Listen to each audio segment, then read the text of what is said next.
અશ્વત્થામા એક અમર રહસ્ય. કુરુક્ષેત્રનું મેદાન, રક્તપાત અને ચીસો.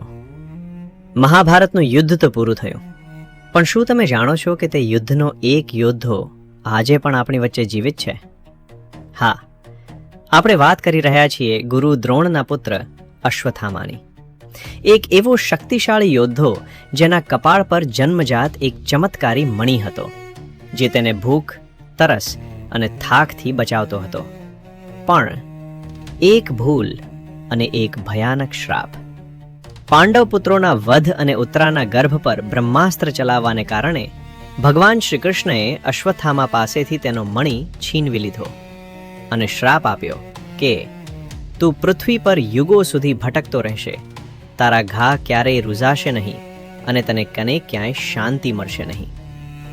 લોકો કહે છે કે આજે પણ મધ્યપ્રદેશના અસીરગઢના કિલ્લામાં અશ્વત્થામા 8 ફટકે છે. ત્યાંના શિવ મંદિરમાં દરરોજ સવારે કોઈ અદૃશ્ય શક્તિ તાજા ફૂલ અને ચંદન અર્પણ કરી જાય છે. અનેક લોકોએ એક ઊંચા કદના માણસને જોયાનો દાવો પણ કર્યો છે, જે પોતાના કપાળના ઘા માટે તેલ માંગતો હોય છે. શું આ માત્ર એક વાર્તા છે કે સત્ય?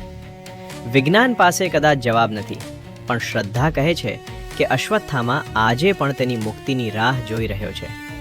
તે કળિયુગના અંત સુધી અમર છે.